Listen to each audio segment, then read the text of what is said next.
mga kamad! So for today's mini vlog, kuyogi ko ninyo kay magluto tag snack diri sa bukid, bingkang saging. Tara, let's go! For today's luto, sir, yung mga kamads, kinagunahon na po ko nga magluto na po ko kakaiba during dapita. Kaya naamantay saging, so ato ning lutuon karon unya, mura magpuol kaayo ang nilungag, unya kasi ginamigkaon na nilungag nga saging, piniritong saging, bananak yung nga saging. So aray na putas kakaiba mga kamads. Nakaunahon na ako nga pwede siguro ni siya mahimong bingka, no? So atong suwayan ni pareha sa mga kamuti ba, pareha sa balanghoy, di ba? Ato ning suwayan karon mga kamads. Unya una ana mga kamads, ato sang panitan ang saging, unya ato na siyang smash diri atong dugmok-dugmokon. Unya wa man ko smasher diri ang mga kamads, akong gigamit diri ang dapita sa pagdugmok ang kutong tinidor. Unya botangan po nato na siya og suwak nga gatas nga Bear Brand yan. Aragod mga kamad, simple ra bang recipe nga nakita ra sa tong balay. Unya napo tay white sugar diri ato sang butangan og 2 ka kutsara.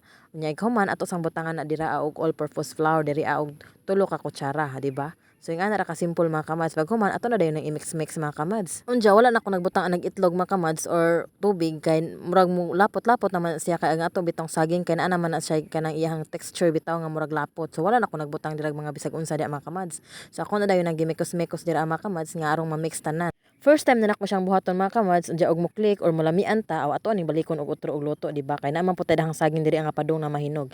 So pag human akong mix-mix diri mga kamads, nagkakog dahon sa saging, di atong gidubli diri ato ra nang lutuon diri sa kawali mga kamads. Unya ato na din giplastar diri ang atoang mixture diri sa kawali. So ara ko diri magluto sa kawali kay man tay oven mga kamads. Nay oven pero di mi ka mao ani unsaon ni.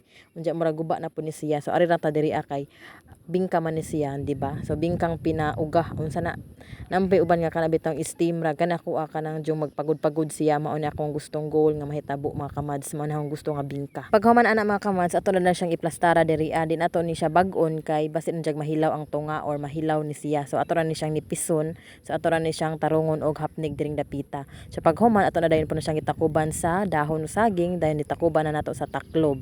So yung ana ra siya mga kamads. Unya ari unta ko sa gasol magluto unya kay mura mag-apiki ta ring dapita kay ang gasol bitaw ang iyang kadyo kay nara sa tunga. Adyo lami man ning kadyo kay mapa-adjust man natog asang dapita.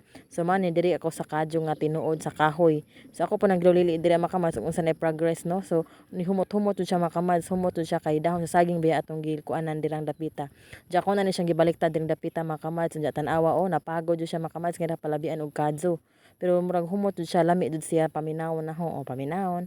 So mao ni ako ra ni siyang gipahinayag kayo kay basig mapagod ang balik, gibaliktad na ako. Sus pila ka minuto mga kamads, mga 30 minutes ako na dayon nang gihaon kay murag luto na jud siya kaayo, di ba?